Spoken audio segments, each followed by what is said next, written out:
Dans cette vidéo, je vais te montrer comment utiliser les outils 3D d'After Effects pour créer et réaliser cette scène. On va voir en détail ensemble comment réaliser l'animation ainsi que le design de ces scènes. Cette vidéo en fait regroupe tout un module de la formation que j'ai lancée récemment, le Motion Lab. J'ai décidé de te partager ce module complet sur YouTube gratuitement, c'est cadeau.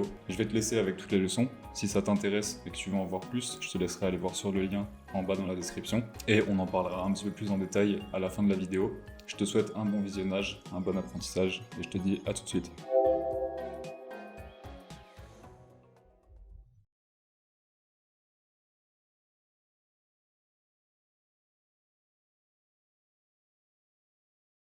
Ok, bienvenue dans ce troisième module.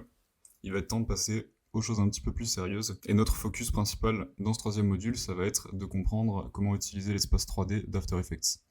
On va avoir une option sur nos calques qu'on va retrouver dans After Effects qui va nous permettre de les transformer en calques 3D. Cette première leçon, elle va servir d'introduction, donc on va voir toutes les fonctionnalités, voir les avantages et les inconvénients de ce mode 3D. Donc si tu es déjà familier, que tu as déjà utilisé cette option dans After Effects, je t'invite à passer cette leçon, ça sera pas forcément intéressant pour toi. Déjà, dans un premier temps, ça va être un outil qu'on va pouvoir activer uniquement lorsqu'on a un calque dans notre composition. Pour l'activer, je vais retrouver sur mon calque une option qu'on va retrouver ici, à côté de l'option pour transformer nos calques en calque d'effet comme on l'a déjà vu. Je vais avoir ce petit cube ici, et si j'active cette option, ça va transformer mon calque en calque 3D. La principale différence entre un calque 2D et un calque 3D, ça va être sur les options de déplacement.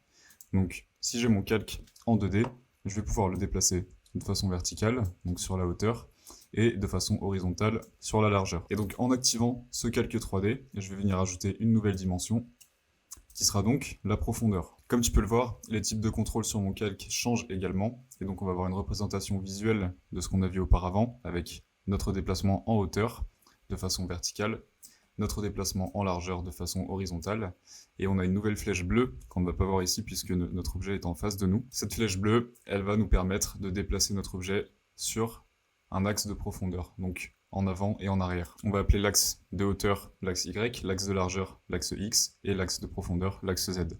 Tu vois qu'il y a une petite lettre qui s'ajoute à chaque fois au niveau de la souris. Cette nouvelle option de profondeur, elle va s'appliquer donc sur toutes nos options de transformation. Comme tu peux le voir, on a un nouveau chiffre qui apparaît sur la droite ici, que ce soit sur notre position, sur notre échelle, ou bien sur notre rotation.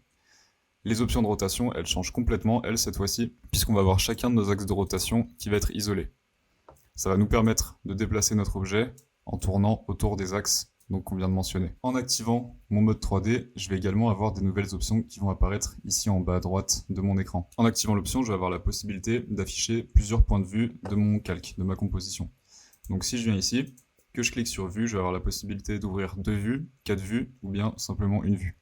Donc on va venir cliquer sur les 2 vues ici, et comme tu peux le voir, ça va scinder en deux ma fenêtre de composition, et on va retrouver une deuxième vue de notre scène ici. Maintenant, en sélectionnant mes différentes fenêtres ici, donc tu vas le voir ici, on a les coins qui deviennent bleus lorsque ma fenêtre est sélectionnée, je vais avoir une option qui va me permettre cette fois-ci de changer le point de vue de ma caméra. Il faut considérer à partir du moment où tu vas activer le mode 3D qu'il y a une caméra imaginaire qui va apparaître et qui va donc encadrer ta composition. Par défaut, ta composition ici sera toujours sur la vue active caméra. Donc c'est une caméra active qui est simplement de face sur ta composition. Maintenant, je vais pouvoir à chaque fois changer mon point de vue et afficher différents endroits, placer ma caméra à différents endroits, ce qui va me permettre de voir mon objet sous différents angles. On va également avoir la possibilité de créer des vues customisées qui vont nous permettre donc d'afficher notre objet sur des angles encore différents, des perspectives différentes. Pour faire ça, je vais avoir accès à 3 nouveaux outils qui sont disponibles seulement dans le mode 3D, qu'on va retrouver dans notre toolbar ici, en haut à gauche. Je vais avoir un outil qui va me permettre d'orbiter autour de mon objet. Donc ça va simplement placer un point et on va avoir un axe de rotation autour de l'objet. En maintenant le clic enfoncé, ça va nous permettre de tourner notre objet. On va avoir un autre outil qui, lui, cette fois-ci, va nous permettre de déplacer l'objet sur des axes horizontaux et verticaux. Et on va enfin avoir un dernier outil qui va nous permettre, lui, de déplacer sur un axe de profondeur, donc l'axe Z. Ces outils vont simplement affecter notre vue. Donc ça ne va pas affecter la composition, ça va simplement affecter notre point de vue. On va avoir une toute dernière option que va nous offrir After Effects avec l'apparition de ce mode 3D. Ça va être la modification du mode de rendu.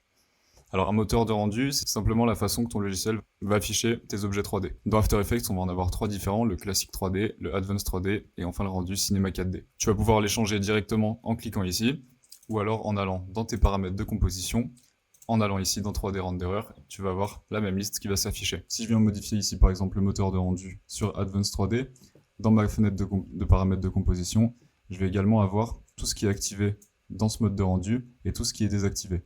Donc ici par exemple, je ne vais pas pouvoir appliquer des effets, des modes de fusion, des styles de calque, etc. After Effects va nous indiquer les possibilités ainsi que les limitations de ce mode de rendu.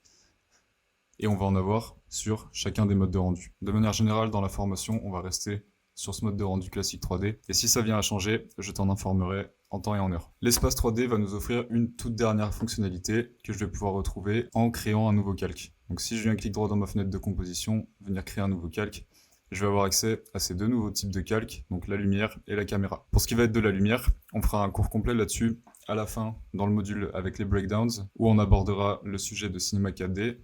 Donc pour l'instant, on va passer à côté. Enfin, pour ce qui va être de la caméra, ça va être le sujet de ce module. On va travailler avec la caméra 3D, donc tu en sauras un petit peu plus dans les prochaines leçons. Donc comme tu peux le voir, c'est assez simple dans l'idée. La 3D, c'est pas vraiment très compliqué. Le plus important de ce qu'il y a à retenir, ça va être l'apparition de notre nouvel axe de transformation. Donc on a l'axe Y qui représente la hauteur, l'axe X qui représente la largeur et l'axe Z qui va représenter la profondeur. Et c'est vraiment ça l'atout principal de ce mode 3D. Ça va être l'apparition de l'axe Z, donc de la profondeur. J'ai assez parlé, il va être temps de mettre tout ça en pratique, et c'est ce qu'on va faire dès la prochaine leçon.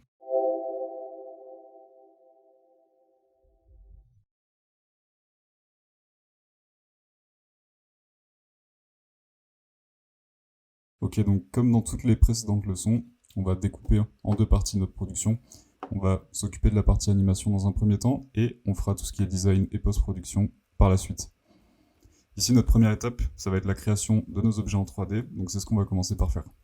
Je vais venir sélectionner mon outil rectangle, on va venir tracer un rectangle de cette manière, et je vais venir placer ce rectangle au centre de ma composition. Ce qu'on va faire, ça va être créer un panneau en 3D. Donc je vais transformer ce rectangle en calque 3D, je vais bien faire attention à centrer mon point d'ancrage sur cet élément. On va venir le dupliquer ici, et on va venir donc créer nos côtés, créer notre volume. Donc pour faire ça, je vais aller chercher l'option de taille, ici, dans mon deuxième calque. On s'occupera de renommer tous nos calques par la suite. Et ce qu'on va faire, c'est qu'on va venir modifier la taille ici de notre rectangle pour en faire quelque chose d'assez fin qui représentera donc un côté de notre volume en 3D. Sur 23, je pense que ça fera l'affaire. On va le laisser sur 23 comme ça. Et donc pour créer notre volume, je vais venir placer ici mon rectangle sur le côté, sur les bords de mon rectangle, de mon grand rectangle ici. Et on va venir placer notre point d'ancrage sur le côté ici, sur ce rectangle ici. On va venir en fait se servir du point d'ancrage pour faire un angle à 90 degrés avec notre deuxième rectangle. Pour faire ça, j'ouvre les propriétés de rotation ici. Et donc comme on peut le voir, ça va être une rotation sur l'axe Y. Si je tourne sur l'axe X, mon rectangle va donc tourner dans ce sens. Et si je tourne sur l'axe Z, il va faire une rotation dans ce sens. Donc si je le tourne cette fois-ci sur l'axe X, on voit qu'il tourne autour de ce point d'ancrage comme une charnière finalement entre nos deux éléments. Donc tout ce que j'ai à faire ici, c'est rentrer moins 90 et ça va nous créer un angle droit. Pour mon deuxième côté, je duplique simplement ce calque et on va venir le positionner de l'autre côté ici. Et donc j'ai mes deux côtés qui sont réalisés. Je vais à nouveau dupliquer mon premier rectangle, on va venir le placer au-dessus ici dans la timeline. Je vais retourner chercher la taille dans ce calque. Et cette fois-ci, on va venir faire les côtés du haut et du bas. Donc je vais venir à nouveau délier. On va cette fois-ci garder cette propriété. Et on va venir mettre 23, qui correspond donc à la largeur qu'on a appliquée sur nos deux côtés ici. Cette fois-ci sur la hauteur du coup de notre taille de rectangle. Et on va venir faire la même chose. Je vais venir placer son point d'ancrage cette fois-ci en haut. Mince. Et on va venir placer ce deuxième rectangle sur le haut de notre premier rectangle. Puis cette fois-ci, comme on l'a vu, ça va être une rotation donc sur l'axe X et non pas sur l'axe Y, où je vais venir faire ma rotation dans ce sens-là. Cette fois-ci, on va le mettre à 90 degrés. Puis pareil, on va simplement dupliquer ce calque et le positionner en bas. Et on a créé les quatre côtés de notre volume. Pour ce qui va être de l'arrière du volume, je vais venir ouvrir mes deux vues ici. Donc comme tu peux le voir, ça va nous créer un premier parallélépipède. Nous, ce qu'on va vouloir faire, ça va être créer l'arrière du coup de notre volume en 3D. Donc ce qui va arriver derrière ici. Pour faire ça, je duplique mon avant et tout bêtement, je vais venir le placer à l'arrière. Et voilà, on a créé donc notre volume en 3D. Tu vois que je vais alterner entre les différentes vues pour un petit peu voir ce que je fais. Et donc on va avoir créé ce qu'on appelle donc un parallélépipède, un rectangle en volume. Je vais plus avoir besoin de mes deux vues ici, donc on va fermer ça. Maintenant ce que je vais faire, ça va être renommer tous ces éléments pour qu'on s'y retrouve un petit peu.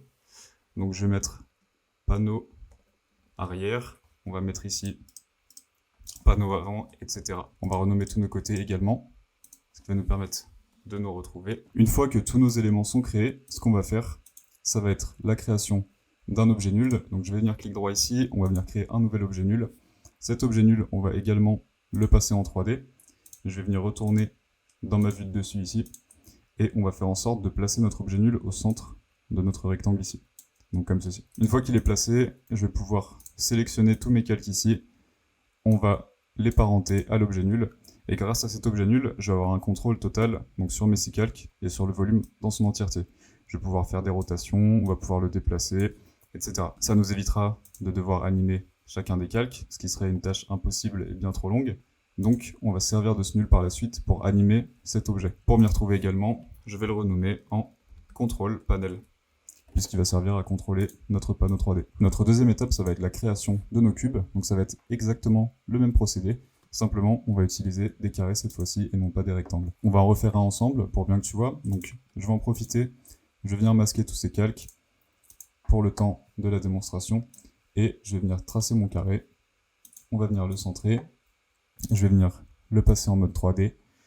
On vient le dupliquer. Cette fois-ci, je n'ai pas besoin de modifier la taille puisqu'on va faire un cube. Je vais venir placer mon point d'ancrage. On fait une rotation Y à moins 90 degrés.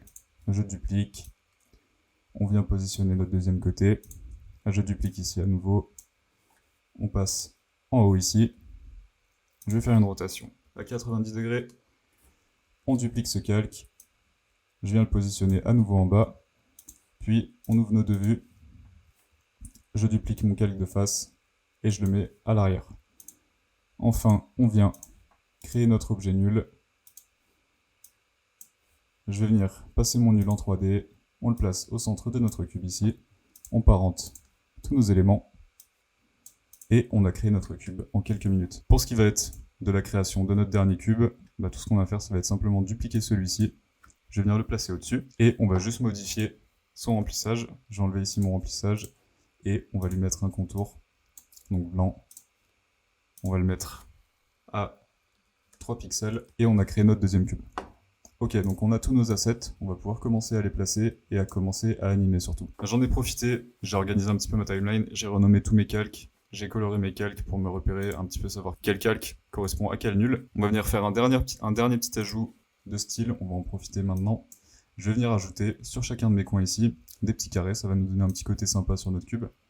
Pour ça, je vais simplement créer un nouveau calque de forme. On va venir donc créer un petit carré de ce type. Ici, je vais zoomer un petit peu. Pour être un petit peu plus précis, on va venir positionner ça comme ceci. Enlever notre contour, on va mettre un remplissage blanc et on va transformer ce calque en calque 3D également. Je vais venir faire en sorte de placer mon point d'ancrage au centre de ce calque. Et ce qu'on va faire, c'est que je vais dupliquer mon calque ici. On va en placer un à chaque coin de notre cube. Donc comme ceci. Je sélectionne mes deux calques, je duplique à nouveau. On va les organiser dans la timeline et je vais placer ces deux calques, cette fois-ci en bas de mon cube. On sélectionne tout ça, on duplique. Je vais les placer en haut de ma timeline. On va venir prendre la vue de dessus et on va placer ces calques-ci à l'arrière de notre cube. Comme ceci. Ça va nous faire donc des petits carrés dans chaque coin de nos cubes. On va venir sélectionner tous ces calques, puis les parenter au contrôle de notre cube 2. Je vais venir les placer ici. On les colore en jaune. Et voilà, on n'en parle plus, on a terminé. Comme tu le vois, ça va nous faire énormément de calques dans la timeline. On va encore en ajouter par la suite. Donc, je vais te parler d'une nouvelle fonctionnalité qu'on n'a pas encore vue. Ça va être une fonctionnalité qui va nous permettre de masquer des calques dans la timeline sans les supprimer. Je vais avoir une option ici sur mes calques. Sachant que ce cube-là, on ne va plus jamais le modifier. Je vais sélectionner tous mes calques ici du cube. Je vais venir activer cette petite option, donc cliquez sur ce bouton, tu vas voir que ça va se transformer comme ceci, et ça va venir activer le mode timide de mon calque. Maintenant, si je viens activer cette option ici en haut à droite, donc dans ma timeline, je vais venir tout simplement masquer en fait tous les calques sur lesquels cette option est activée. Ils sont toujours présents, ils existent toujours, ils sont toujours là, mais ça va les masquer de la timeline et donc nous enlever une charge visuelle. Je garde mon objet nul, donc activé pour ne pas le masquer, et là on va pouvoir tout simplement contrôler notre cube sans avoir à se préoccuper de tous les calques qui sont en dessous. Pour ce qui va être du panneau et du cube ici, on va pour l'instant les laisser comme ceci, puisqu'on viendra les modifier par la suite pour leur ajouter de la couleur. Donc ça y est, nous avons préparé nos 3 assets principaux, les 3 assets en 3D qu'on va utiliser. On va servir de ces 3 modèles en 3D pour faire notre petite animation. Pour animer, on va avoir besoin d'une nouvelle fonctionnalité qu'on a débloquée grâce au mode 3D, et il s'agit donc de la caméra 3D, comme on en a parlé dans la leçon précédente. Donc pour l'instant, je vais masquer mes cubes ici. On va venir réactiver le mode timide et on va venir masquer tous nos calques. On va simplement se servir de notre panneau pour l'instant. Je vais venir le placer au centre de ma composition ici et je vais venir créer une nouvelle caméra. Donc en sélectionnant la nouvelle création de ma caméra, je vais avoir accès à ce nouveau panneau d'information. Il y a plein de paramètres, c'est super terrifiant, on comprend rien à ce qui se passe, mais ne t'en fais pas, c'est beaucoup plus simple que ça en a l'air. La chose la plus importante dans ce menu, ça va être le type de caméra qu'on va sélectionner. On va avoir accès à une caméra à une node et une caméra à 2 nodes. Avant de passer aux autres options, je vais t'expliquer un petit peu la différence entre ces 2 types de caméras. Donc je vais créer ma caméra à une node. Ça n'a rien fait, tu vois simplement qu'on a ajouté un calque ici.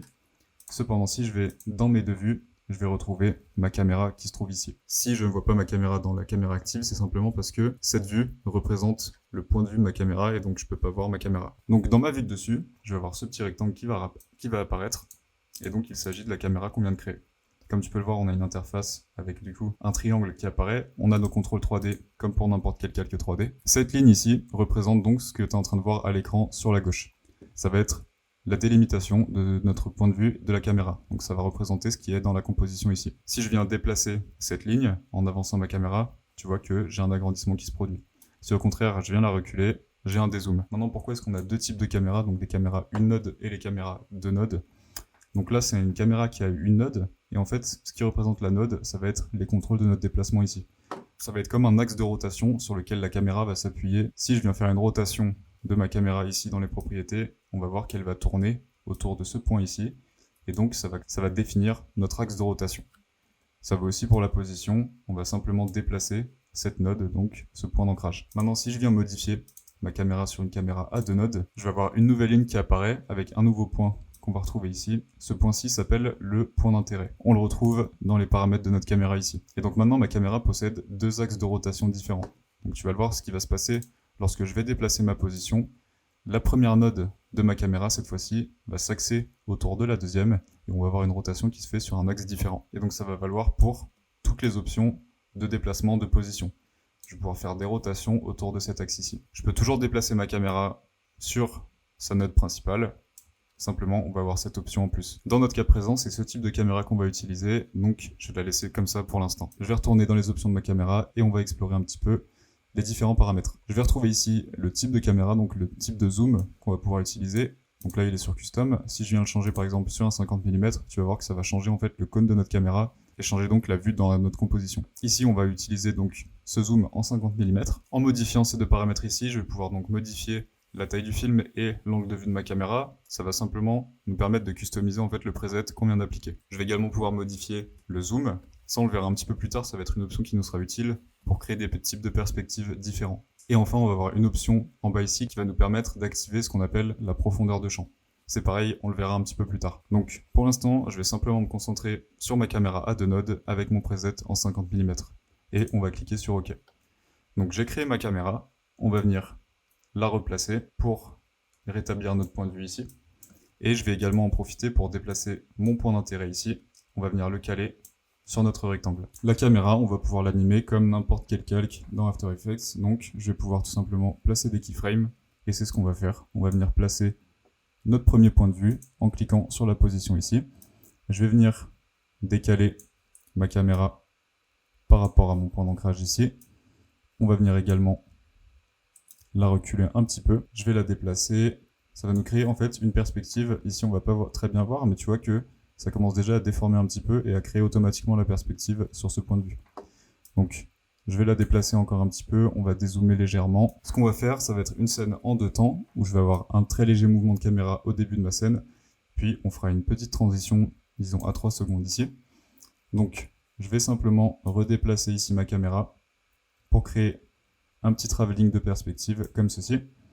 Et ça va simplement nous créer un très léger mouvement. Et enfin, après ça, on va venir repositionner notre caméra en face de notre objet pour donc reprendre notre point de vue initial. Enfin ici, tout à la fin de ma composition, je vais ajouter une dernière keyframe où on va faire un léger dézoom sur notre composition, ce qui va ajouter un petit peu de mouvement. Donc si je joue ma composition maintenant, on va voir qu'on a un très léger mouvement de notre objet, on va voir le repositionnement et enfin un léger petit zoom. Maintenant ce qu'on va faire, c'est qu'on va modifier nos courbes de vitesse pour donner un petit peu plus de caractère à cette animation. Et donc on va venir légèrement accélérer ici au début de l'animation. Je vais prendre mes courbes comme ceci. On va venir faire une transition avec une accélération au milieu. Je vais verrouiller ici mes keyframes pour éviter que ma caméra ne s'arrête en plein mouvement. On viendra la lisser un petit peu après. Et ici, on va faire également la même chose. Je vais verrouiller mes 2 keyframes. Puis, on va créer un mouvement qui va ralentir sur la fin. Ce travail d'animation de caméra, prends soin de bien le faire. Ça va donner tout le caractère à la scène. Il faut qu'on ait des courbes lisses, qu'on ait un mouvement qui soit naturel. Là, on a fait quasiment 50% de notre travail d'animation. Maintenant, tout ce qui nous reste à faire, ça va être animer nos assets ici pour les introduire dans la scène. Et c'est ce qu'on va faire. Je vais venir sélectionner mon panneau. On va venir au début de notre animation. Je vais venir lui placer une keyframe de position ainsi qu'une keyframe d'échelle. Donc ici, je vais avancer ces 2 keyframes. Ça va représenter plus ou moins la fin de notre animation. Et ce qu'on va faire, c'est qu'on va le faire partir ici de l'arrière-plan, puis il va arriver en agrandissant. Donc je vais le mettre à 0%. On va sélectionner notre nul. Je vais venir le reculer. Donc je me sers de la vue de dessus pour le reculer dans la composition. On va venir le placer légèrement ici. Et enfin, on va venir le décaler sur la gauche, ce qui va nous donner cette animation. Je vais retrouver mes keyframes de position sur ma caméra. On va aller à l'instant de notre transition, où on va venir ajouter un léger décalage, un léger mouvement ici, pour créer ce mouvement un petit peu plus naturel, comme on l'a vu dans le précédent module. Donc je vais venir juste légèrement accentuer ce déplacement de position, ainsi que notre échelle, où je vais vraiment venir ajouter simplement 2% ici par exemple. Avant de faire nos courbes de vitesse, on va en profiter, on va venir répéter ce processus sur nos 2 cubes ici. Pour ça, je vais devoir les réactiver, donc j'enlève mon mode timide. On va venir juste réactiver nos calques, comme ceci. Et on va venir replacer nos cubes un petit peu dans la composition. Donc je vais réactiver ici le mode timide pour cacher mes calques. Et on va animer la position ainsi que l'échelle de nos 2 cubes. Donc je place mes keyframes. On va du coup les placer au départ de notre composition. Nos 2 cubes seront ainsi à 0%. Et on va pouvoir venir les placer à différents endroits. On va les faire partir à peu près du même endroit que notre panneau. Donc ici, je vais venir les décaler. On va venir les placer sur la droite, peut-être légèrement décalés par rapport au panneau. Et on va également venir reculer nos 2 nuls sur la vue de dessus. Je vérifie, celui-ci également, on va le reculer et le décaler un petit peu comme ça. On va aller retrouver nos keyframes d'animation de notre panneau, puis on va reproduire ici l'animation. Donc je vais venir avancer celui-ci en avant-plan par rapport à mon panneau, on va venir le décaler en bas de notre animation ici, et on va venir augmenter sa taille. Je vais venir le mettre à 40%. On va faire la même chose sur ce cube-ci. Je vais venir l'avancer, on va venir le décaler celui-ci un petit peu plus en haut ici, et on va le mettre celui-ci sur 35%. On ajoute nos 2 keyframes de déplacement ici. Je vais venir, du coup, prendre ma vue de dessus. On va venir décaler la position, puis l'échelle, on va lui ajouter 1%, et on va faire la même chose ici. On va également leur ajouter une animation de rotation. Donc je vais placer des keyframes sur les 3 propriétés ici. Je vais venir les placer comme ceci au début de notre animation, et on va leur faire une petite rotation sur leur mouvement au début. Ça va leur donner un petit peu plus de caractère. On va avancer, on va continuer nos rotations, et donc on a réalisé tout le travail d'animation sur nos objets 3D. Maintenant, ce qu'on va faire, c'est sélectionner toutes les keyframes qu'on vient de placer ici. Je vais venir appuyer sur F9, on va leur appliquer du easing. Et ce qu'on va faire, ça va être prendre chacune des propriétés. Donc ici, je vais prendre mes 2 propriétés de position, ma 3e propriété de position. On va venir retrouver nos courbes et on va venir modifier nos courbes tout ensemble. Il y a moyen que ça rame un petit peu quand tu fais ça. Comme tu sélectionnes 3 objets, le mode 3D d'After Effects est assez gourmand, donc on va juste modifier les courbes ensemble, ça va nous faire gagner un petit peu de temps. Je verrouille, je vais lisser ma courbe. On va venir faire pareil sur les propriétés d'échelle ici. Pour ce qui va être de la rotation, on va le faire individuellement sur chacun de nos cubes. Je vais venir également verrouiller ici. On va venir faire la même chose, une rotation rapide au début, et je vais venir repositionner mes courbes ici. On répète le processus ici sur notre deuxième cube. Une fois que toutes mes courbes ont été retravaillées, que j'ai lissé les courbes, que j'ai ajouté de la vitesse, notre animation devrait ressembler à quelque chose comme ceci. Donc tu vois que c'est relativement important d'ajouter ce petit mouvement à la fin. Ça va créer un petit peu de caractère et rendre nos animations plus intéressantes. Il va nous rester un dernier élément d'animation à ajouter. Ça va être l'ajout de petites sphères qu'on va venir placer grâce à l'outil ellipse. Je vais sélectionner mon outil ellipse. On va retourner dans la vue simple ici. Et on va venir placer notre premier cercle. Je vais venir faire en sorte de centrer son point d'ancrage. On va modifier sa couleur pour le différencier. Et je vais l'appeler sphère numéro 1. Ce calque, je vais également le transformer en calque 3D. Et tu vas voir qu'on va se confronter à un tout premier problème. Ça va être que mon ellipse n'est plus vraiment complètement circulaire. Dans After Effects, on ne va pas pouvoir créer d'objets sphériques. Alors pour contrer ça, il y a une petite technique très simple. Ça va être sur mon calque de sphère ici en 3D. Je vais cliquer droit dessus, aller dans les options de transformation. On va retrouver cette option auto-oriente. Lorsque je clique dessus, je vais avoir le choix entre 3 options différentes et je vais pouvoir sélectionner orienter vers la caméra.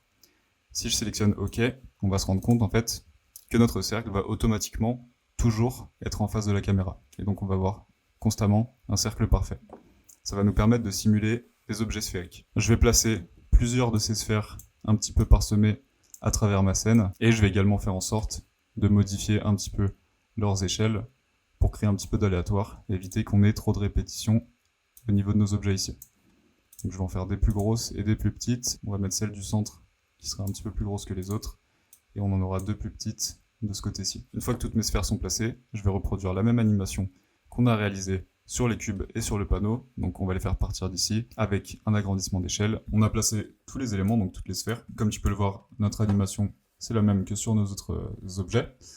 Et on a juste placé une petite sphère ici à l'intérieur du cube. Pour faire ça, c'est très simple. Je vais prendre un de mes objets ici, donc une de mes ellipses. Dans l'espace 3D, je vais faire en sorte qu'elle se retrouve à l'intérieur de mon cube ici. Donc je peux la placer. Et ça va donner cette illusion comme quoi elle est enfermée à l'intérieur du cube. Pour ce qui va être de l'animation, je vais simplement l'apparenter à mon objet nul avec l'animation du cube qu'on a fait auparavant. Donc tous nos éléments sont placés, on commence à avoir la base de notre animation.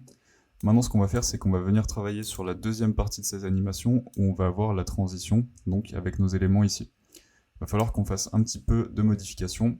Ce qu'on veut, ça va être garder simplement l'ellipse centrale ici et déplacer tous les autres objets. Déjà, la première chose qu'on va faire, ça va être recentrer cette ellipse. Donc on va venir la positionner au moment de notre transition en plein milieu de l'écran.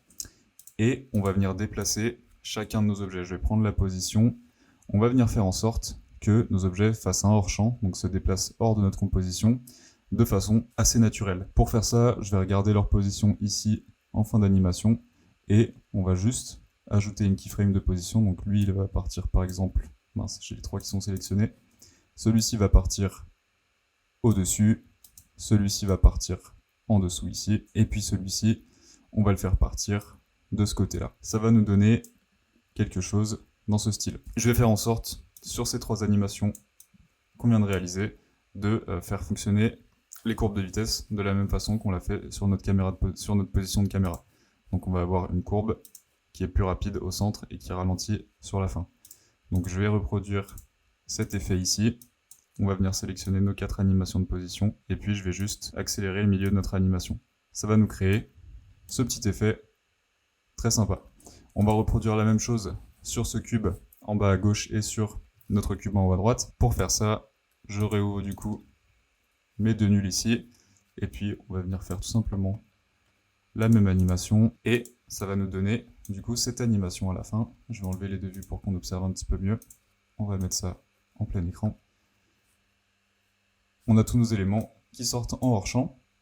Ça va donner une petite transition plutôt sympa. Il va nous rester 2 éléments qu'on va venir ajouter dans cette composition. Le premier, ça va être simplement un rectangle en 2D qui va recouvrir toute la totalité de la composition et on va s'en servir comme d'un arrière-plan. Donc je vais mettre ça tout en bas dans ma composition ici.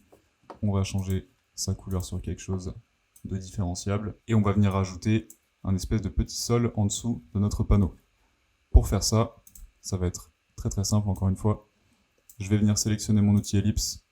On va venir tracer un cercle comme ceci. Dans ce cercle, je vais intégrer un dégradé radial. On va venir placer le point d'entrée de notre dégradé sur le bord ici. Et ce qu'on veut, c'est un dégradé, peu importe la couleur ici. Ce qu'on va vouloir, c'est un dégradé avec une opacité donc, qui est réduite sur le point de sortie du dégradé ici. Ce dégradé, je vais le passer en mode 3D ici. On va venir lui faire une rotation donc sur l'axe X, comme on voit ici, pour le mettre à l'horizontale, à 90 degrés. Et on va le descendre en dessous de notre panneau. On va essayer de le centrer par rapport au panneau, donc on va le positionner comme ceci. Ce cercle, on va s'en servir comme d'un mat pour un autre élément qu'on va venir ajouter. Donc, je vais venir ajouter un solide. On va mettre un solide blanc que je vais appeler grid ici. Et à ce solide, je vais ajouter du coup un effet grid. Ça va nous créer une grille. Je vais venir ici dans ma grille. On va venir faire une grille carrée. Donc, je vais modifier ça. On va l'agrandir à 150, peut-être un petit peu moins. On va diviser ça par 2, donc 75 ici et 75 ici. Et cette grille, je vais également la passer en mode 3D. On va venir copier la position, puis la coller sur notre grille ici. Et on va également venir copier la rotation et la coller sur notre grille ici. Ça va donc positionner notre grille exactement au même endroit que notre calque d'ellipse. Et maintenant, tout ce que j'ai à faire, c'est trackmat ma grille dans mon cadre d'ellipse. Et ça va nous donner cette petite grille avec un effet fondu sur les côtés. Je vais peut-être l'agrandir un tout petit peu. On va la mettre à 100 de chaque côté. Ça va faire quelque chose de moins compact. Et je vais également réduire sa bordure pour avoir quelque chose de très subtil qui s'intègre bien dans le décor ici. Donc voici pour ce qui était de la partie animation. On a terminé, on a placé tous nos éléments, on a créé du coup nos assets ici en 3D, nos deux cubes, notre panneau. On a placé toutes les sphères, on a réalisé toute l'animation sur la transition, on va avoir la fin de notre animation ici. Il va être temps maintenant de passer à la colorisation. Donc on va ajouter toutes les couleurs, ce sera le thème de la prochaine leçon. Donc je te dis à tout de suite.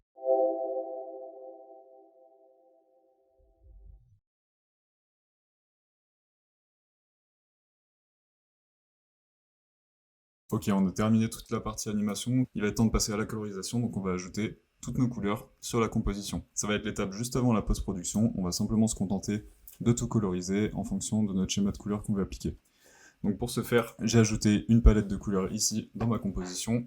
Comme d'habitude, on vient la verrouiller. La première chose qu'on va faire, ça va être la plus importante, ça va être ajouter des couleurs sur notre arrière-plan. Donc pour faire ça, déjà, je vais changer son mode de remplissage. On va partir sur un dégradé radial et on va venir créer notre source de lumière grâce à notre dégradé. Donc je vais positionner mon point d'entrée sur la gauche et mon point de sortie ici sur la droite. Alors on va venir changer nos couleurs. Pour ça, je vais aller ici dans mon dégradé. Déjà, on va remettre l'opacité du dégradé à 100% de ce côté. On va venir réduire ça à 50 et on va changer nos couleurs. Je vais mettre du côté gauche un blanc et du côté droit un noir. Entre les deux, pour ajouter de la teinte, ce qu'on va faire, c'est placer un nouveau stop et on va venir sélectionner une des couleurs de notre palette. Ça va nous permettre de créer un fond avec du coup une source de lumière, quelque chose de très blanc, de très clair, et une projection d'ombre du coup du côté droit ici avec notre noir très sombre. Et entre les deux, on va avoir une petite teinte sympa qui va venir donner un petit peu plus de contraste dans la scène. Donc je vais venir placer ce premier stop, on va le décaler légèrement, et entre les deux ici, entre mon blanc et mon bleu, je vais venir mettre, pourquoi pas quelque chose comme un violet, mais on va venir faire quelque chose de très léger, ce qui va venir ajouter des teintes ici dans notre scène. Donc je vais venir maintenant régler un petit peu mieux mon dégradé en fonction du rendu que je veux. La source de lumière, on va peut-être juste la décaler un petit peu ici, pour éviter qu'elle ne soit trop omniprésente, et je peux pourquoi pas ici également décaler un petit peu ma projection d'ombre. Et donc on a créé l'ambiance de notre scène simplement avec cette étape, avec la petite création de ce dégradé. On a créé notre source de lumière, notre projection d'ombre, et on va ensuite se calquer là-dessus dans le travail de post-production lorsqu'on va ajouter nos highlights et nos ombres. On va avoir une petite nuance à faire sur le travail de notre dégradé, notamment au moment de la transition, puisqu'on va avoir un changement d'angle de vue. Ici, si je regarde ma transition, toute ma scène bouge, ma source de lumière, elle, ne va pas bouger. C'est pas très cohérent, c'est pas très logique. Donc on va venir corriger ça. Pour faire ça, je vais aller ici dans mon arrière-plan. Et dans les options de dégradé, on va venir animer le point d'entrée et le point de sortie. Je vais venir placer 2 premières keyframes ici. On va aller sur la fin de notre transition avec notre caméra. Et on va venir replacer notre source de lumière ici derrière notre panneau. Et légèrement modifier notre point de sortie pour avoir un dégradé peut-être un petit peu moins dense sur les côtés. Ces 2 keyframes, on va leur appliquer la courbe de vitesse qu'on a sur notre animation de caméra. Donc ça va être une accélération au centre de l'animation, quelque chose comme ça. Si maintenant je rejoue mon animation, j'ai ma source de lumière qui va bouger en même temps que le reste de ma scène, et ça sera donc beaucoup plus cohérent visuellement. On va passer maintenant à la colorisation de nos sphères. Donc pour faire ça, sur cette étape, on va juste leur ajouter un dégradé radial à elle aussi. Je vais venir ajouter mon dégradé ici sur ma sphère. On va venir juste inverser le noir et le blanc sur ce dégradé. Donc je vais inverser les couleurs comme ceci. Faire en sorte de reproduire le même schéma qu'on a sur notre arrière-plan, mais en l'inversant. Et je vais venir placer ma zone d'ombre de ce côté. Puis on va venir placer notre zone d'éclairage de l'autre côté. Alors on va faire en sorte d'éviter d'avoir ces délimitations très bizarres sur notre dégradé sur la sphère ici. Donc celui-ci, je vais peut-être juste décaler comme ça. On va venir replacer nos stops de couleurs pour éviter d'avoir cette démarcation chelou. Et je vais venir décaler le noir. On va venir replacer notre point d'entrée pour avoir la zone la plus sombre de ce côté-ci. Créer quelque chose dans ce style. Donc on va s'inspirer de notre arrière-plan. Je vais avoir le côté gauche de ma sphère qui va être le côté le plus proche de la source de lumière, qui sera donc le plus éclairé, et le côté droit qui va être le plus proche de la projection d'ombre, qui sera donc plus sombre. Donc finalement je vais partir là-dessus, sur le dégradé de ma sphère. C'est le même dégradé qu'on a sur notre arrière-plan, j'ai juste éloigné un petit peu les points d'entrée et les points de sortie pour créer cet effet avec un dégradé qui sera très lisse. Ici on va juste tester plein de différentes choses. On va refaire ce même travail sur tous nos éléments, toutes nos sphères différentes. On applique un dégradé, on va essayer de le faire très lisse comme ceci. On viendra peaufiner le travail de lumière par la suite dans la post-production. Donc je vais placer toutes mes couleurs sur mes sphères. On va utiliser pour ça la palette de couleurs. J'ai placé toutes mes couleurs. Donc comme tu vois, c'est des schémas de couleurs qu'on a pris sur la palette ici. On vient répéter à chaque fois la même étape. Je vais venir mettre le côté le plus proche de ma source de lumière plus clair et le côté le plus proche de ma source d'ombre plus sombre.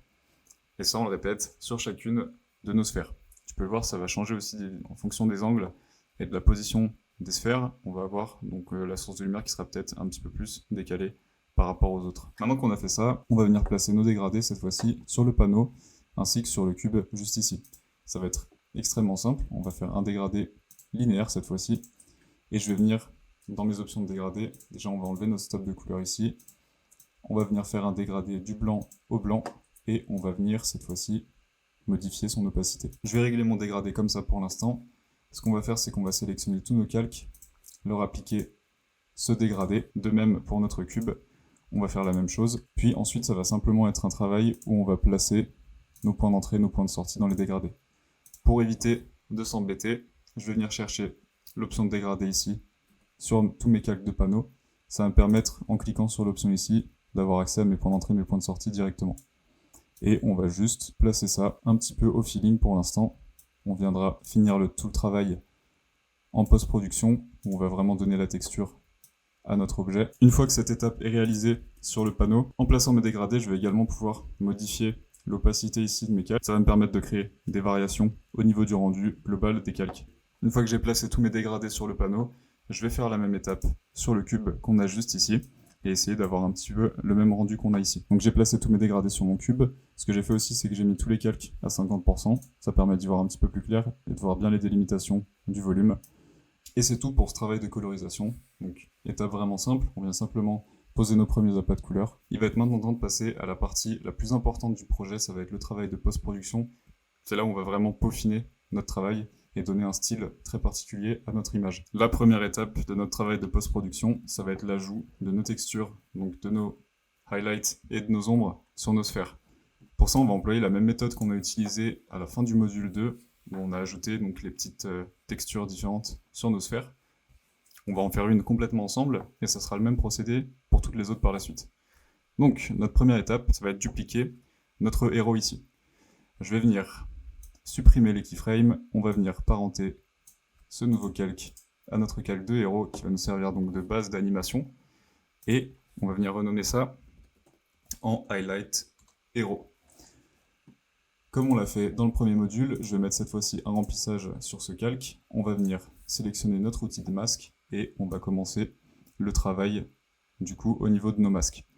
Je vais venir créer un premier cercle, on va venir le positionner pour faire quelque chose qui épouse la forme de notre sphère, inverser le masque et on va venir augmenter le phaser sur notre masque. Ça va venir nous créer nos premiers dégradés, notre première impression de lumière. Pour ce qui va être des ombres, ça va être la même chose. On va venir dupliquer à nouveau ce calque, que je vais renommer cette fois-ci en ombre héros. Je vais sélectionner mon masque. On va conserver ce type de masque. Je vais cependant cette fois-ci réduire légèrement sa taille. Et on va essayer de faire un cercle qui épouse à peu près les formes à l'arrière comme ça de notre sphère. Je vais venir enlever l'option d'inversement. On va cette fois-ci mettre une couleur un petit peu plus sombre. On va partir sur un bleu nuit, comme ceci, qui va reprendre du coup notre arrière-plan. Et ce calque, on va s'en servir du coup pour créer une ombre sur l'arrière de notre sphère ici. Je vais venir peut-être faire quelque chose de légèrement plus soft. On va venir la positionner comme ça. Je vais à nouveau augmenter le phasering ici, pour avoir quelque chose qui s'intègre un petit peu mieux sur l'objet. On va venir travailler comme ça, faire des allers-retours avec notre masque, voir un petit peu ce qui rend le mieux. Le but, ça va être de reproduire cette sensation d'ombre qu'on a de ce côté-là. Donc, je vais reprendre ça. On va venir faire un duplicata de ce calque. Je vais modifier son masque. On va faire un plus petit masque cette fois-ci. Et on va ajouter une couleur qui sera plus sombre sur ce masque ici, pour renforcer notre ombre sur la fin du contour de notre sphère ici. Ce masque, on le repositionne également. Et on a déjà une ombre qui est plutôt sympa visuellement. Je vais venir maintenant ajouter un autre élément. On va à nouveau dupliquer notre calque ici. Je vais supprimer son masque cette fois-ci. Et on va venir prendre notre couleur. On va venir sélectionner la pipette et je vais venir prendre une des couleurs des deux sphères ici. Donc je vais prendre ce rose un petit peu saumon. On va verrouiller comme ça. Et ce que je vais faire maintenant, celui-ci également, on va le renommer en highlight 2. Je vais prendre mon outil plume et on va venir tracer un masque. Donc on va venir tracer un masque qui épouse un peu la forme, ici, le contour de notre sphère. Pour ça, je prends mon outil plume, je n'oublie pas de sélectionner l'option de masque ici. Et on va commencer à tracer notre masque. Donc je fais quelque chose qui vient épouser le contour un petit peu. Il n'y a pas besoin forcément d'être extrêmement précis. On va juste faire à peu près une forme de ce type. Je vais fermer mon masque. On repositionne un petit peu nos points en fonction de ce qu'on souhaite. Et on va faire le même travail. On va augmenter le phaser sur cette forme. Ça va simplement venir créer comme une espèce de reflet en fait, comme si notre sphère reflétait la lumière qui est projetée sur ces sphères au-dessus d'elle. Ça va donner beaucoup de texture, ajouter un petit peu de style, ajouter également un petit peu de contraste sur l'objet. Ce calque ici, je vais le placer par contre tout en dessous, au niveau de mes ombres. Il faut vraiment qu'elles soient en dessous de notre highlight principal et de nos ombres principales. Et comme tu peux le voir, ça va créer des teintes super intéressantes. On va avoir un petit mix ici entre le blanc et le rose, ça crée des trucs très sympas. Ici on a également un petit peu de violet, et ça va directement donner beaucoup plus de caractère à notre objet. Ce highlight, je veux vraiment qu'il soit très subtil, donc j'hésite pas à remodifier mon masque ici. On peut également voir, pourquoi pas modifier les modes de fusion, voir un petit peu ce qui se passe. Pour l'instant j'aime bien comme ça, donc on va le laisser comme ça.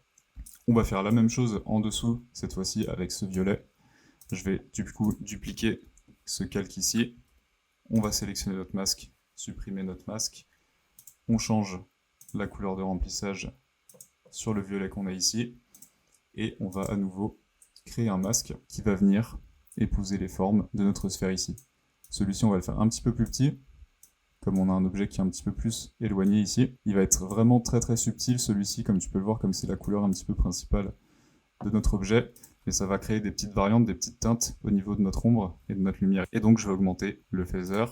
On va peut-être juste saturer un petit peu plus cette couleur, la rendre un petit peu plus claire. Et ça va vraiment créer un truc très très subtil qu'on remarque à peine, mais qui va donner encore plus de caractère à notre objet. Pour terminer ici, c'est la petite touche que personnellement j'aime bien ajouter. On va venir tracer une ellipse. Je vais la rendre blanche ici.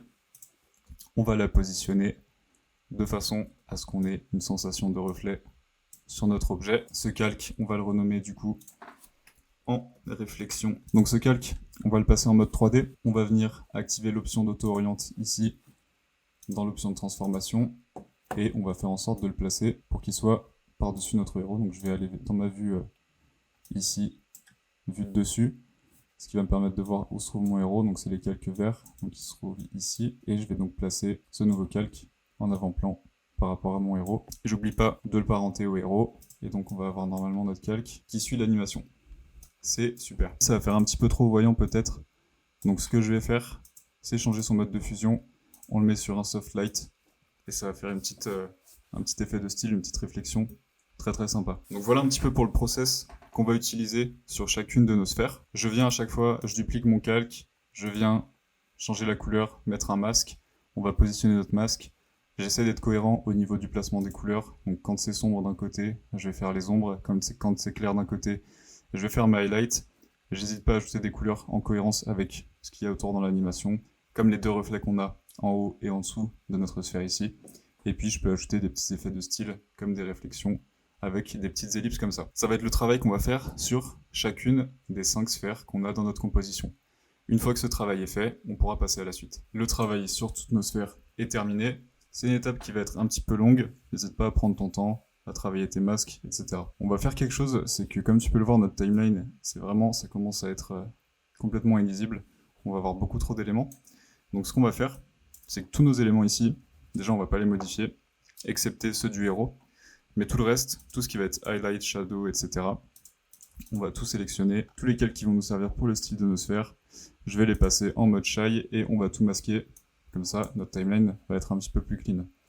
Ce qu'on va faire maintenant, ça va être au niveau de notre animation ici, comme on a la transition, le changement de point de vue et donc le changement de notre position de la lumière, on va devoir modifier un petit peu cette sphère, notre héros, pour s'adapter. Pour faire ça, on va venir modifier chacun de ces calques un par un. On va venir modifier la position des masques, l'opacité et ce genre de choses pour donner un feeling un petit peu plus naturel à la scène. La première chose qu'on va faire, ça va être supprimer ce calque du coup de réflexion. Et pour faire ça, on va donc le déplacer hors champ au moment de notre transition, ce qui va donc venir l'enlever de notre sphère ici. Une fois que ça c'est fait, je peux couper mon calque, ça va le faire disparaître. On va pas s'embêter avec les courbes de vitesse pour l'instant, on va tout laisser comme c'est. Enfin ici, je vais sélectionner tous mes calques, appuyer sur la touche M et ça va m'ouvrir les propriétés de tracé de masque. Donc ce qu'on va faire déjà, ça va être placer une première keyframe sur tous ces calques ici. Je vais avancer à la fin de notre transition et on va venir retravailler un petit peu tous les masques. La première chose qu'on va modifier, ça va être le placement de notre highlight. Il n'y a pas de raison d'avoir une source de lumière plus importante, une réflexion de la lumière plus importante.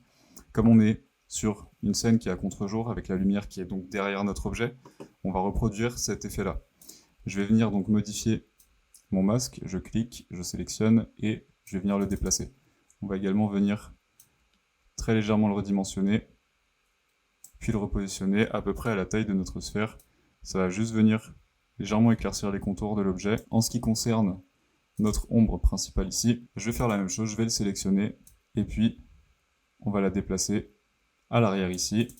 Cependant, je vais légèrement modifier sa taille comme ceci. L'important, c'est de faire quelque chose de cohérent, mais qui va quand même être aussi joli esthétiquement. Et là, on va faire pareil avec notre deuxième calque d'ombre. Je vais peut-être juste légèrement modifier le highlight de mon héros, qu'on l'aperçoive un petit peu plus. Si on regarde notre transition maintenant, on va voir nos ombres, nos lumières, etc. qui se déplacent. Et ça va donner quelque chose qui sera plus cohérent vis-à-vis de l'entièreté de notre scène. Ce que je vais faire, c'est peut-être même le placer cette fois-ci devant les ombres ici. Donc au moment de la transition, je vais le couper en deux, comme ceci, avec commande Shift-D. Et ce calque-là, on va venir le placer au-dessus de nos calques ombres. Et normalement, voilà, ça va donner quelque chose d'un petit peu plus sympa visuellement. Donc on va placer ce calque par-dessus, au-dessus de nos calques d'ombre, et ça va donner quelque chose d'un petit peu plus sympa visuellement. Maintenant, je vais prendre tous ces calques, on va ouvrir leur keyframe, et on va venir appliquer la courbe. Donc ici, on n'a pas besoin. Ces deux calques-là, on n'a pas mis de keyframe dessus, donc on va les fermer.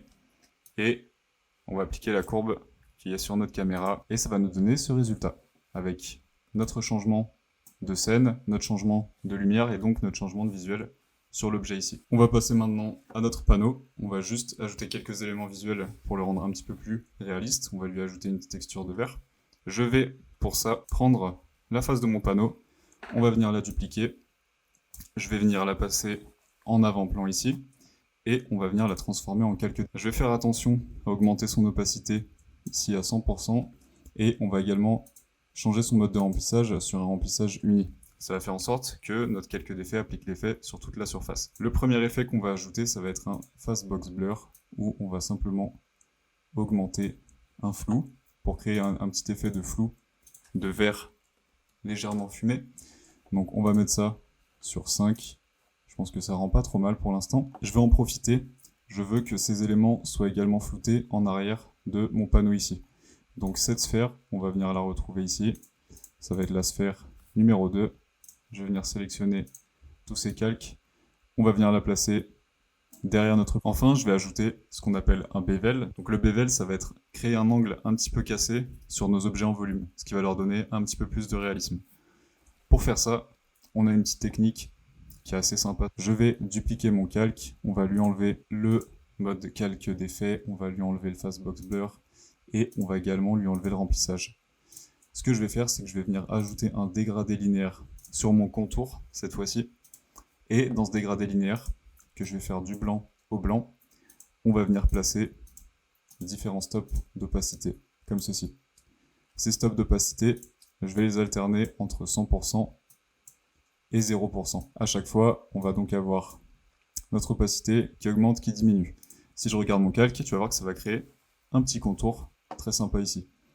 Maintenant, par contre, ce que je vais faire, ça va être repositionner le point d'entrée et de sortie du dégradé. Et ce que ça va nous créer comme petite texture, ça va être ces petits reflets sur tous les angles. Cette petite technique, on va également l'appliquer sur l'angle qu'on va retrouver ici sur la droite. Donc pour ça, on refait la même chose. Je vais dupliquer ce calque. D'ailleurs, je vais renommer mon calque en passant. Et on va faire la même chose sur le côté droit. Je vais enlever ici son remplissage. Et on va lui ajouter le contour. Ce calque, je le mets à 100% d'opacité, puis je viens repositionner mes points d'entrée et mes points de sortie, et ça va nous créer un très léger contour sur les bords de notre panneau, ce qui va le rendre un petit peu plus réaliste et lui donner un petit peu plus de matière. Enfin, pour ce panneau, j'ai créé dans une composition à part, en utilisant exactement les mêmes méthodes qu'on a vues depuis le début, une petite animation très simple. On va avoir une animation ici au niveau de notre échelle. J'ai créé des petits contours sur mes calques, avec du bevel comme on vient de le faire. Pour tout le reste, c'est simplement des dégradés qui sont placés.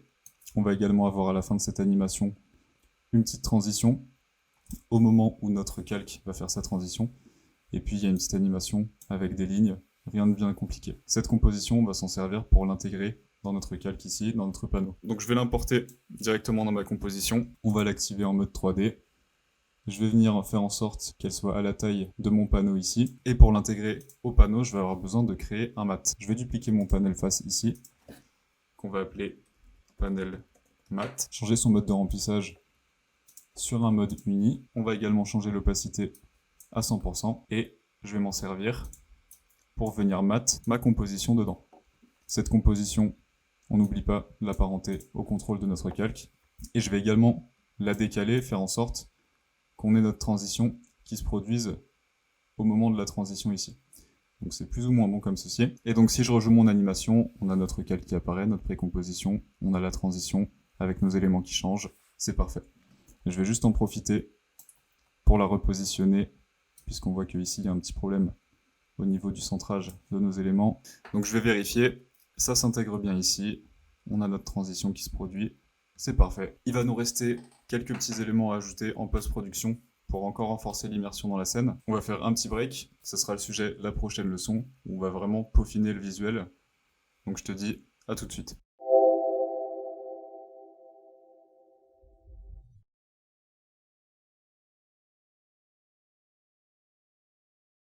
Il va être temps de peaufiner et de finaliser ta toute première animation 3D. Ça va être la dernière ligne droite où on va ajouter plein d'effets de texture, des effets de particules, ce genre de choses, des flous, pour renforcer l'immersion globale de la scène. Donc notre première étape ici, dans cette leçon, ça va être la création de nos particules.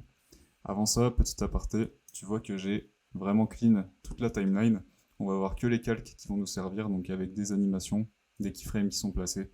Pour tout le reste, ça va être en mode timide, caché, comme ça notre timeline est propre et on n'a pas plein d'éléments qui vont nous embrouiller.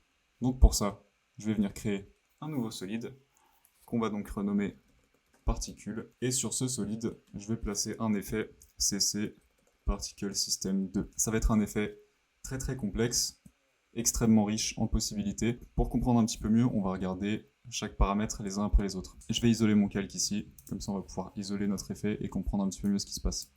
Dans cet effet, je vais avoir donc une génération de particules qui se produit. Le premier paramètre qu'on va pouvoir modifier, ça va être le taux de naissance de nos particules.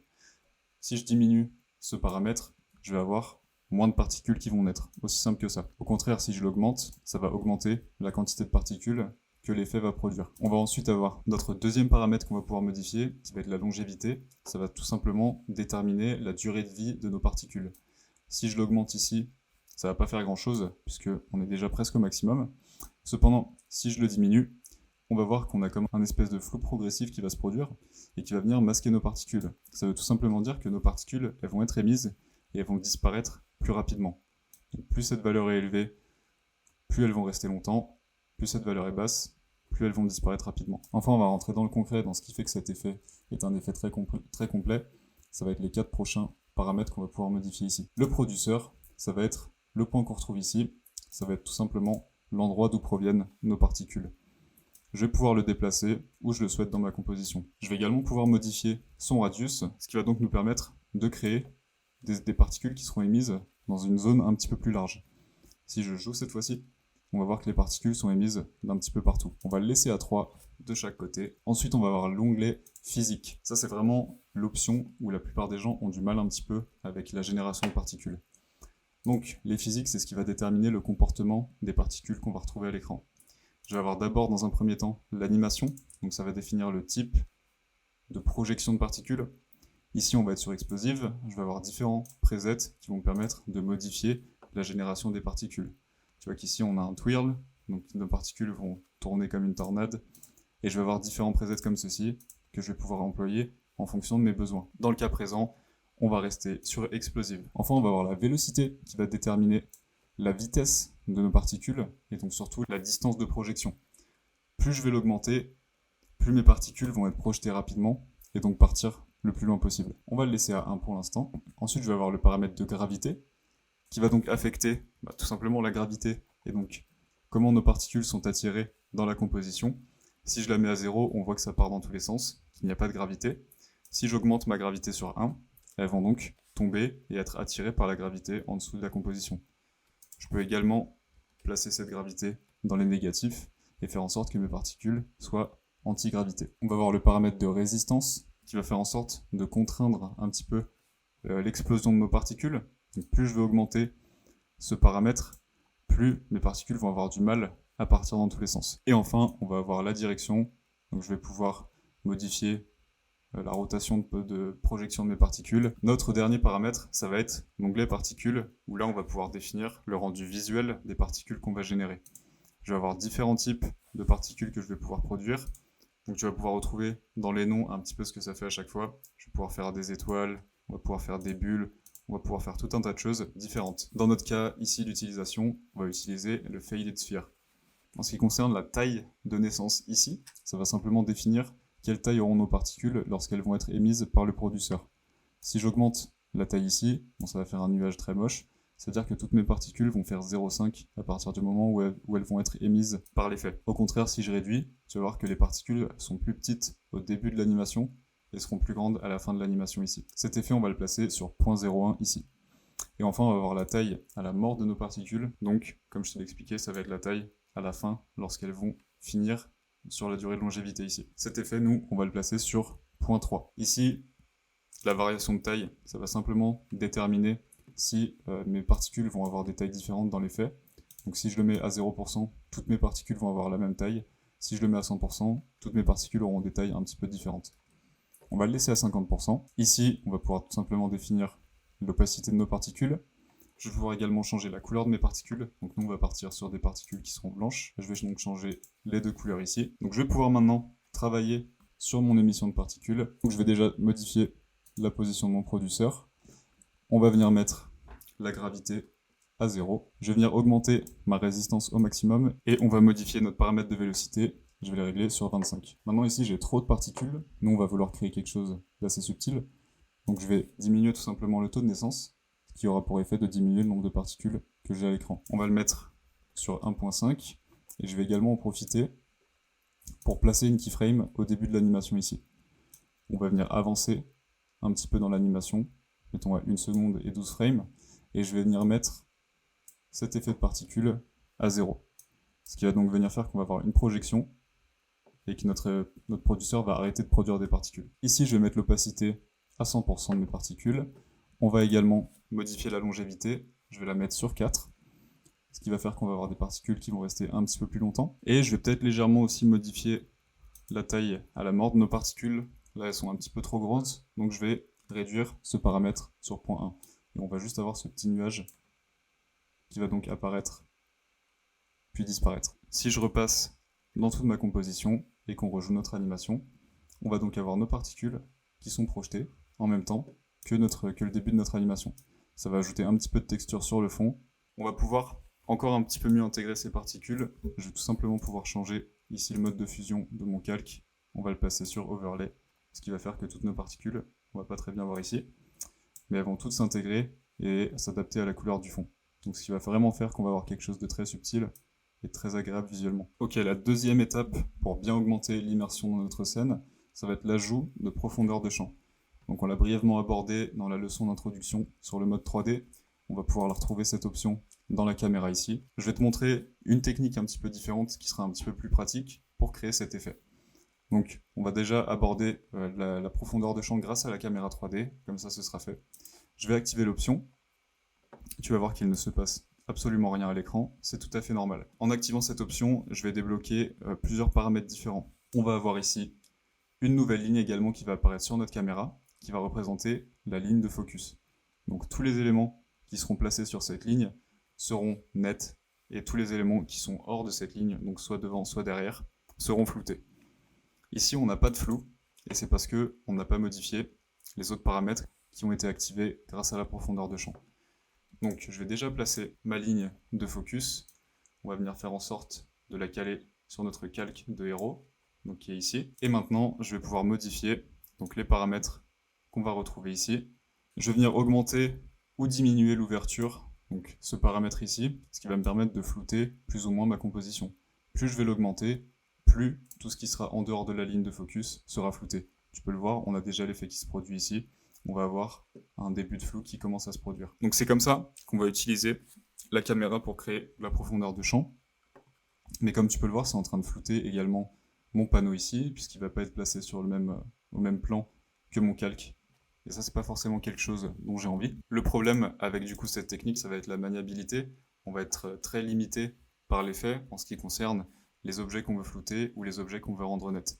Il va falloir qu'on organise toute notre composition, qu'on modifie toutes nos positions, etc. pour avoir le rendu qu'on souhaite. Donc je vais désactiver ma profondeur de champ dans ma caméra ici, et on va venir le faire avec une autre technique qui va nous permettre de le faire à la main avec des calques d'effets. Pour faire ça, je vais venir donc créer un nouveau calque d'effets qu'on va placer tout en haut dans notre composition, et sur ce calque d'effets, je vais ajouter un camera lens blur. On va ajouter des masques sur les zones qu'on veut flouter, et donc où on veut avoir de la profondeur de champ. Donc pour ça, je vais sélectionner mon outil ellipse, on est bien en mode masque, et je vais commencer à tracer des ellipses, là où je veux flouter un petit peu mes éléments. Donc je vais flouter ici, je vais ajouter un autre masque, on va venir flouter cette zone ici, et on va simplement flouter ces deux éléments. Je peux augmenter mon effet de flou, on va le mettre sur 8, et on va augmenter le phaser sur nos deux masques, qu'on va mettre sur 20 ici. Maintenant, comme on a une animation sur nos objets, ce qu'on va faire, c'est qu'on va tout simplement ouvrir notre tracé de masque. Je vais placer 2 keyframes. Ça va correspondre du coup à la zone d'arrivée de nos masques ici. Et je vais déplacer mes 2 masques.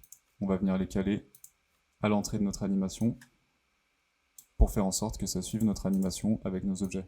Donc je vais placer mes 2 masques comme ceci. On va venir reprendre ici la courbe.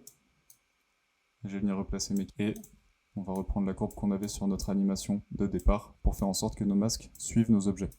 Et donc si je rejoue, j'ai mon flou qui suit mes deux éléments, et on va avoir nos objets qui seront un petit peu floutés ici, où on aura ajouté cette profondeur de champ. Donc cette technique, elle va nous permettre de choisir les objets qu'on veut flouter, où est-ce qu'on veut appliquer de la profondeur de champ, la quantité de flou qu'on veut appliquer. Ça sera un petit peu plus maniable que la caméra 3D. Les deux techniques sont viables, tu peux utiliser celle que tu souhaites. Et puis enfin, cette composition, on peut ajouter un nouveau calque d'effet, où on va faire la colorimétrie. Donc je vais ajouter mon effet courbe, puis on va venir un petit peu plus contraster notre image en ajoutant un petit peu plus de contraste du coup au niveau des blancs et des noirs en faisant notre petite courbe en S qu'on avait déjà vu également. Et on aura changé du coup un petit peu le look de notre composition. Je peux maintenant masquer ma palette de couleurs. Puis on a terminé avec cette première animation en 3D. Donc on va faire le rendu et puis on pourra conclure sur ce projet. Bon, j'espère déjà que ça t'a plu, que t'as appris des trucs. Comme je t'ai dit en début de vidéo, c'est le 3e module de ma formation, le Motion Lab. C'est une formation que j'ai conçue pour les motion designers débutants à intermédiaires qui souhaitent vraiment passer au niveau supérieur avec leur visuel, avec leur création. Dedans, tu vas vraiment apprendre à travailler sur les principes de base, que ce soit de l'animation, du graphisme, du design, et mettre tout ça en pratique à travers différents exercices qui vont utiliser un panel très varié d'outils et de techniques directement dans After Effects. Le but de cette formation, c'est de te donner les outils nécessaires pour réaliser tes premiers projets, donner vie à tes premières idées. Comprendre comment réaliser des scènes qui vraiment claquent visuellement et faire passer tes créations à un niveau supérieur. À côté de ça, il y aura plein d'autres trucs dans la formation, une communauté privée, tu pourras échanger directement avec moi, recevoir du feedback, une grosse librairie de projets où tu pourras découvrir plein d'autres techniques, etc. Vraiment, c'est un espace que j'ai conçu pour progresser. Toutes les infos nécessaires sont en description, tu peux suivre le lien. Ça t'amènera sur mon site où tu auras toutes les infos. Tu peux également laisser un commentaire sur cette vidéo si tu as une question ou quoi, ou même me contacter directement sur Instagram, je te répondrai avec grand plaisir. Merci d'avoir regardé la vidéo jusqu'au bout et je te dis à très bientôt.